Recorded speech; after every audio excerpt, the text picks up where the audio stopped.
Shalom, shalom, shalom. Bonsoir, chers frères, bonsoir, chères sœurs. Heureux de vous retrouver en ce soir pour partager encore avec vous la parole de Dieu. Alors nous allons nous mettre en présence du Seigneur notre Dieu, le Dieu d'amour, le Dieu de vérité, le Dieu de sainteté. Au nom du Père et du Fils et du Saint-Esprit. Amen. Seigneur Dieu notre Père, nous te bénissons en ce soir, en cette nuit, où tu nous donnes de pouvoir communier avec toi, communier avec nos frères, avec nos sœurs. Seigneur, merci de nous accorder ta faveur, de nous accorder ta présence, de nous accorder ton esprit qui est lumière, ton esprit qui est joie, ton esprit qui est paix.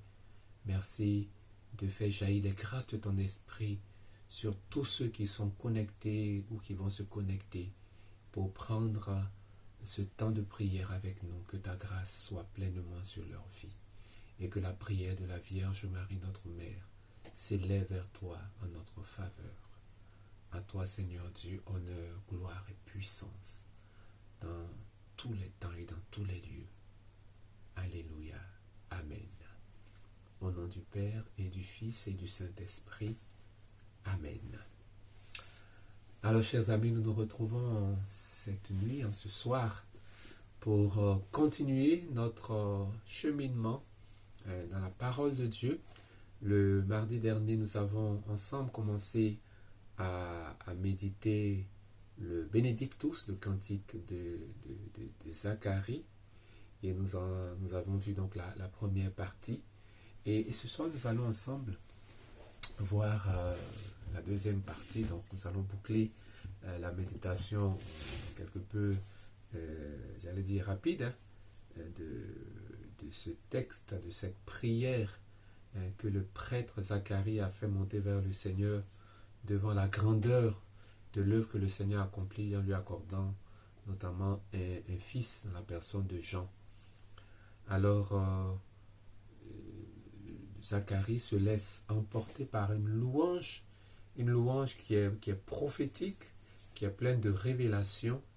Et comme nous l'avons vu, Zacharie donc bénit le Seigneur. Nous allons relire ce texte et ensuite nous allons le commenter, notamment dans la deuxième partie que nous n'avions pas pu commenter la dernière fois. Béni soit le Seigneur, le Dieu d'Israël, qui visite et rachète son peuple. Il a fait surgir la force qui nous sauve dans la maison de David, son serviteur, comme il avait dit par la bouche des saints, par ses prophètes, depuis les temps anciens, salut qui nous arrache à l'ennemi, à la main de tous nos oppresseurs, amour qu'il montre envers nos pères, mémoire de son alliance sainte, serment juré à notre père Abraham de nous rendre sans crainte, afin que, délivrés de la main des ennemis, et c'est là que commence notre deuxième partie, afin que, délivrés de la main des ennemis, nous le servions dans la justice et la sainteté en sa présence tout au long de nos jours. Et toi, petit enfant, tu seras appelé prophète du Très-Haut, tu marcheras devant la face du Seigneur et tu prépareras ses chemins pour donner à son peuple de connaître le salut par la rémission de ses péchés, grâce à la tendresse, à l'amour de notre Dieu quand nous visite l'astre d'en haut, pour illuminer ceux qui habitent les ténèbres et l'ombre de la mort, pour conduire nos pas au chemin de la paix. Alors voici l'intégralité donc de ce cantique de Zacharie. Et donc nous en arrivons à la deuxième partie. Après avoir béni le Seigneur, après avoir rappelé que le Seigneur a annoncé d'abord par la bouche des prophètes le salut, l'œuvre de ses mains, alors il annonce que le Seigneur visite son peuple, rachète son peuple et fait surgir dans la maison de David donc la force qui sauve. Il évoque donc les promesses de Dieu, le serment qu'il a fait aux patriarches, notamment à Abraham. Et donc, fort de tout cela, Zacharie arrive, on pourrait dire, à une certaine conclusion en disant, afin que délivrés de la main des ennemis, nous le servions dans la justice et la sainteté en sa présence tout au long de nos jours. Oui, Dieu a fait surgir la force qui nous sauve. Il a fait par amour au Père, donc au patriarche. Il l'a fait parce que c'est un serment, un engagement ferme qu'il a pris vis-à-vis d'Abraham. Et donc, lorsque tout cela se déploie, lorsque ce salut se déploie, lorsque la force qui sauve se déploie, alors nous, en tant que peuple, nous ne pouvons qu'être délivrés de la main des ennemis. Oui, l'action de Dieu, le salut de Dieu va apporter la délivrance. La délivrance de la main des ennemis. Alors, lorsqu'on parle d'ennemis, bien sûr, il y a les personnes physiques qui se considèrent comme nos ennemis. Alors, je le dis dans la perspective chrétienne, car pour nous, chrétiens, nous sommes censés ne pas avoir d'ennemis, puisque nous devons non seulement nous aimer les uns les autres, mais aimer notre prochain, et notre prochain, ça va très loin. Voilà. Donc, un chrétien, disciple du Christ, ne peut pas se connaître des ennemis. Voilà. Donc, je préfère dire ceux qui se considèrent comme étant nos ennemis. Alors, ceux-là, donc, on peut les considérer comme tels, donc les personnes physiques. Mais au-delà des personnes physiques, et ce sont toutes les situations aussi qui se présentent comme des obstacles à notre bien-être, à notre épanouissement, à notre bonheur. Alors, ces situations ou ces forces spirituelles aussi peuvent être considérées comme des ennemis. C'est-à-dire tout ce qui s'oppose, se dresse, s'oppose à notre bonheur, tout ce qui se dresse comme un obstacle à notre bien. Voilà. Alors, la grâce du Seigneur, le salut du Seigneur vient nous délivrer de cela, vient écarter tout cela de notre chemin.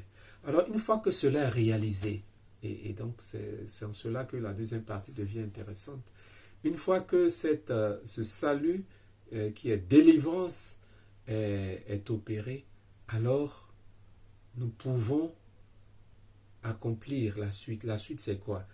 Et Zacharie dit, afin que délivrés de la main des ennemis, nous le servions dans la justice et la sainteté. Nous le servions dans la justice et la sainteté. Oui, Dieu nous accorde sa grâce, mais c'est pour que nous puissions être à son service d'abord. C'est pour que nous soyons à lui. L'apôtre Paul, c'est vrai, Zacharie n'a pas connu le Christ, mais il était déjà dans une perspective chrétienne. Mais nous avons connu le Christ, du coup, nous interprétons ce texte de manière chrétienne. Alors, l'apôtre Paul disait que le Christ nous a sauvés pour que notre vie ne soit plus à nous-mêmes, ne soit plus centrée sur nous-mêmes, mais sur lui qui est mort ressuscité pour nous. C'est dans la deuxième lettre aux Corinthiens. Voilà. Donc, nous devenons par la grâce du salut reçu du Seigneur, nous devenons des serviteurs et des servantes, afin que délivrés de la main des ennemis, nous le servions. Nous soyons à son service. Et à son service de quelle manière? Dans la justice et la sainteté. Le service de Dieu doit honorer Dieu. Le service de Dieu que nous faisons doit glorifier Dieu. Mais nous ne pouvons pas imaginer un service qui soit un désordre,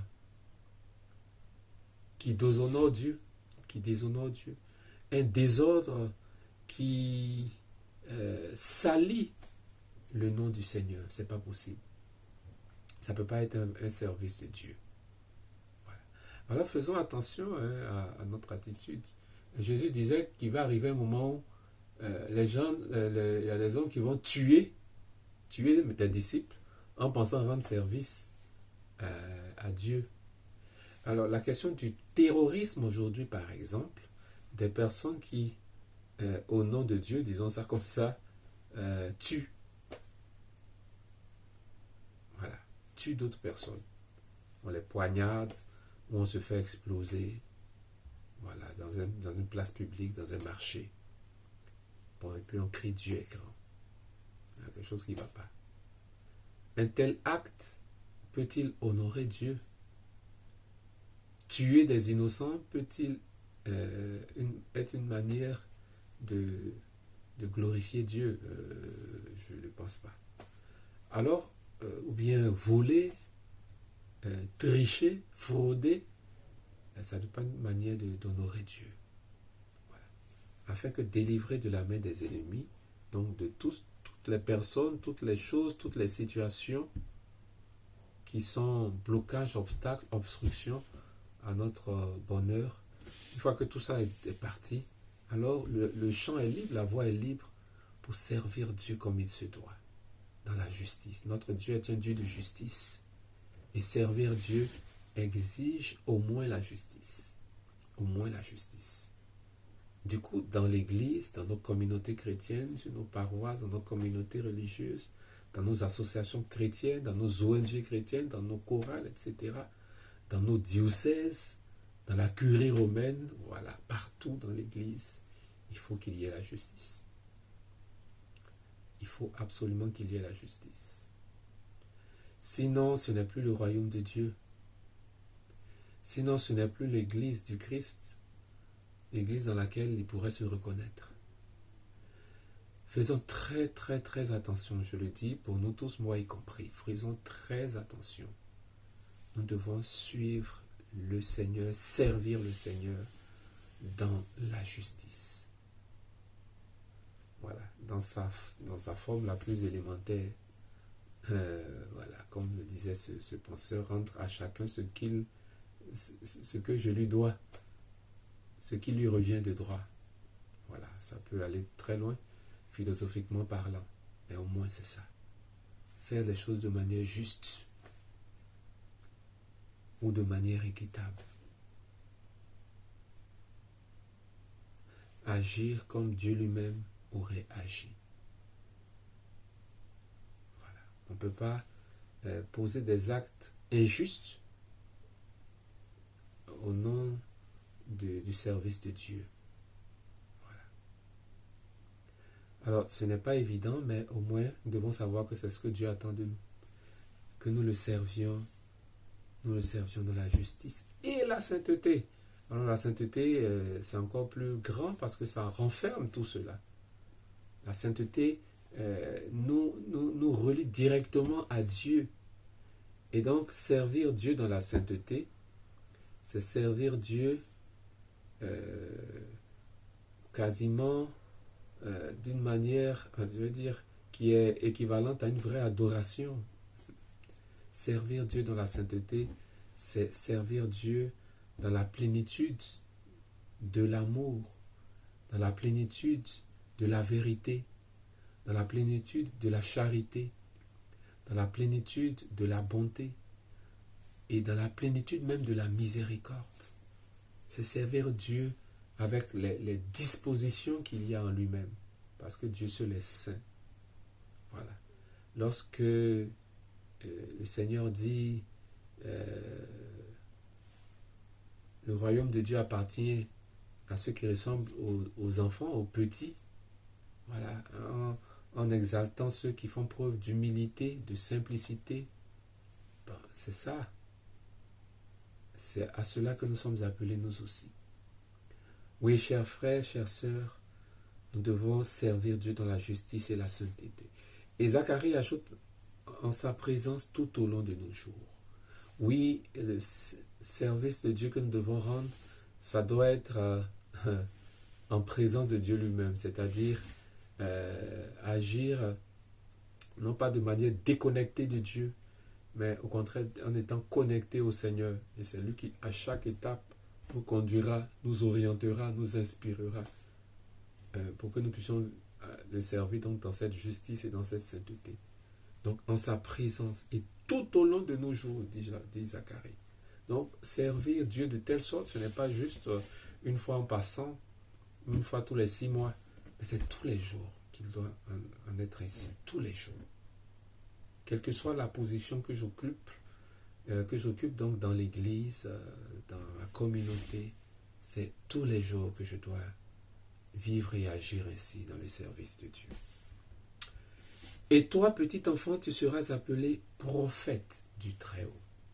Tu seras appelé prophète du Très-Haut. Alors, tu marcheras devant, à la face du Seigneur, et tu prépareras ses chemins. Alors, on peut considérer que cette partie concerne directement le petit Jean, qui deviendra après Jean le Baptiste,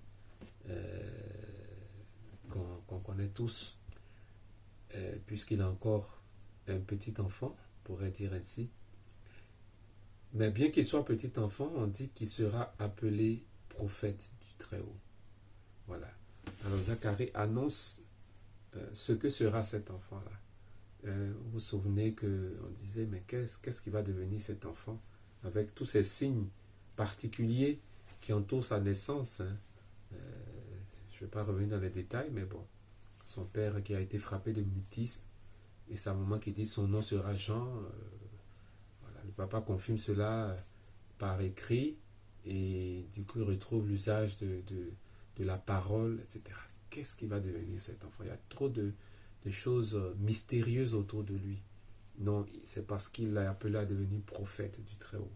Et toi, petit enfant, tu seras appelé prophète du Très-Haut. C'est-à-dire que tu seras le porteur de la parole de Dieu. Tu seras comme la bouche de Dieu au milieu du peuple. Et c'est ce que Jean-Baptiste a été, effectivement. Tu marcheras devant la face du Seigneur, tu prépareras ses chemins. Alors on sait que Jean-Baptiste a été le précurseur du Christ dans l'annonce du règne de Dieu, du royaume de Dieu. Et donc, Zacharie présente déjà ce ministère que son fils va exercer. Et en même temps, c'est toi petit enfant, tu seras appelé prophète du Très-Haut. Ça peut aussi dépasser la seule personne de Jean-Baptiste et puis ça peut tomber sur vous, ça peut vous concerner, vous qui m'écoutez. Ça peut concerner toute personne. Sur le regard de qui sur qui le regard du Seigneur se pose. Oui, Jean-Baptiste, c'est vrai, a été prophète, mais toi aussi tu es appelé à le devenir, à l'être et à exercer ce ministère, c'est-à-dire à annoncer la parole, à annoncer le message de Dieu. C'est vrai, tout le monde n'est pas forcément, on pourrait dire prophète, entre guillemets, professionnel, entre guillemets. Voilà, par le baptême, nous sommes tous prophètes. Mais en même temps, il y a ceux que Dieu établit de manière particulière dans le ministère de prophète. Et aujourd'hui, dans notre monde actuel, nous avons besoin de prophètes. Et je prie le Seigneur pour que toi, tu en sois. Voilà, pour que cette parole-là s'accomplisse aussi pour toi. Ce message de Zacharie concernant son fils Jean, que cela aussi soit pour toi. Et toi, petit enfant, tu seras appelé prophète du Très-Haut, que l'esprit de prophétie descende sur toi, que l'onction de prophète descende sur toi, pour que tu donnes le message du Seigneur à son peuple. Donc, tu prépareras ces chemins. Jean-Baptiste a été ce précurseur qui a préparé le chemin. Alors les Jean-Baptistes, c'est vous et moi, c'est nous qui aujourd'hui encore devons préparer le chemin du Seigneur dans le cœur de tous ceux qui ont besoin de le recevoir. Oui, soyons des précurseurs, soyons des Jean-Baptistes, soyons des prophètes, pour donner à son peuple de connaître le salut par la rémission de ses péchés. Oui, l'œuvre du prophète, c'est de permettre au peuple de connaître le salut. Le salut, Jésus l'a accompli, mais beaucoup ne savent pas qu'il l'a accompli. Beaucoup ne savent pas que Jésus est mort pour eux. Beaucoup ne savent pas qu'il y a une porte de sortie pour eux. Ils pensent qu'ils sont enfermés. Et il n'y a pas de ce moment, ils cherchent à se suicider. Non, Jésus a préparé une porte de sortie. Tu ne dois pas te laisser enfermer. Pour donner à son peuple de connaître le salut. Par la rémission de ses péchés. Parfois, nos péchés sont tellement graves et multiples que nous savons quoi faire. Nous pensons que la miséricorde du Seigneur est impuissante. Non. La rémission des péchés, quel qu'il soit, demeure toujours une possibilité. Grâce à la tendresse, à l'amour de notre Dieu, quand nous visite l'astre d'en haut. Oui, le peuple, les hommes, les femmes de notre temps ont besoin de connaître la tendresse, l'amour de Dieu, parce que finalement, c'est à cela que ça se réduit. Nous avons vu tellement un Dieu qui est prêt à se venger, à nous taper là-dessus, que nous n'imaginons pas la tendresse et l'amour de Dieu. Non, ce qui est premier, ce qui est principal, ce qui est primordial chez Dieu, c'est ça, c'est sa tendresse et son amour. Oui, grâce à la tendresse, à l'amour de notre Dieu, quand nous visite l'astre d'en haut. Oui, le Seigneur nous visite et l'astre d'en haut peut être perçu comme pour les mages, cette étoile qui a guidé les mages, l'astre d'en haut, c'est le Christ lui-même. Voilà.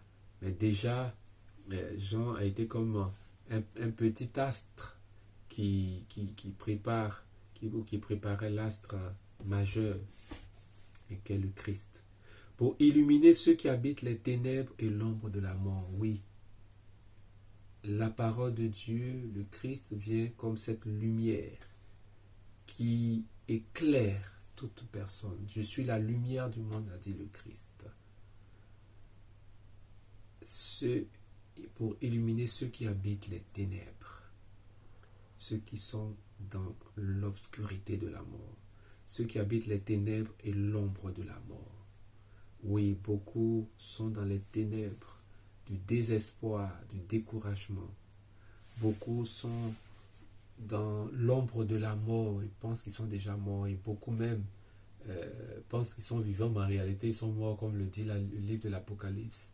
Tu penses que tu es vivant, mais en réalité tu es mort. Tu es mort parce que ta vie, telle que tu la mènes, ne peut te conduire qu'à ça. La séparation d'avec Dieu, voilà, la mort comprise dans ce sens-là. Oui, Dieu vient illuminer ceux qui habitent les ténèbres et l'ombre de la mort. Et nous nous souvenons que lorsque Jésus est mort, on nous dit que le voile du sanctuaire s'est déchiré, s'est fendu en deux. Et l'apôtre Pierre dit que Jésus est descendu au séjour des morts, c'est ce que nous disons dans le credo, est mort, est descendu aux enfers, et le troisième jour est ressuscité. Oui, Jésus est allé faire briller sa lumière de ressusciter sur ceux qui gisaient dans l'ombre de la mort, ceux qui étaient dans le sein d'Abraham, on pourrait dire. Pour illuminer ceux qui habitent les ténèbres et l'ombre de la mort. Beaucoup vivent, mais sont déjà comme morts, tellement ils sont désespérés, découragés. Mais Jésus vient illuminer toutes ces personnes-là, pour conduire nos pas au chemin de la paix. Oui, l'objectif du Seigneur, c'est cela. Conduire nos pas au chemin de la paix, nous conduire à la paix, nous conduire à la vie, nous donner la paix et le salut éternel. Oui, c'est le projet intégral du Seigneur. Alors, chers frères, chers amis, shalom, shalom, shalom, c'est vraiment ce merveilleux cantique de Zacharie qui nous dévoile tous ces aspects de l'œuvre de Dieu pour notre salut. Et nous bénissons le Seigneur. Et nous allons achever ce moment donc par un petit moment de prière en toute simplicité. Mais, chers amis, chers frères et sœurs, pouvons relire ce cantique et le méditer, nous l'approprier, il pourra beaucoup nous aider. Seigneur Dieu, notre Père, en Jésus-Christ, ton Fils, nous voyons en toi le salut éternel. Nous voyons en toi la victoire éternelle. Nous voyons en toi celui qui nous apporte la clé qui nous ouvre le ciel. Nous voyons en toi celui qui possède autorité et pouvoir sur toutes choses. Seigneur, merci pour ta parole que nous avons méditée, ce cantique de Zacharie. Que tout ce qu'il y a comme prophétie dans ce message, que cela se déploie aujourd'hui encore. Seigneur, que le salut que tu nous apportes, qu'il atteigne nos vies, qu'il atteigne notre monde, Que notre monde soit illuminé, notre monde actuel, qu'il soit illuminé, Seigneur, par la présence et la lumière du Christ. Seigneur, rejoins tes enfants, bénis-les, comble-les dans leurs besoins, dans leurs attentes. Qu'ils voient ta gloire, Seigneur. Qu'ils voient la plénitude de ta gloire dans leur vie. Père Saint, sois béni et glorifié, maintenant et éternellement, par Jésus le Christ, notre Seigneur. Amen. Alléluia. Shalom, shalom, shalom. Merci, chers frères, chères sœurs, chers amis. Nous retrouvons le mardi prochain. Alors, déjà, je vous souhaite une belle fête de l'Assomption de la Vierge Marie. Que la grâce de l'Assomption vous obtienne de puissantes et de nombreuses délivrances, guérisons. Et nous prions particulièrement pour tous les malades. Pour tous les malades. Que Dieu vous guérisse, vous rétablisse, vous restaure au nom de Jésus-Christ. Que le Seigneur Dieu Tout-Puissant vous bénisse, le Père et le Fils et le Saint-Esprit. Amen. Shalom, shalom, shalom. Donc à mardi prochain, Dieu vous garde. Amen.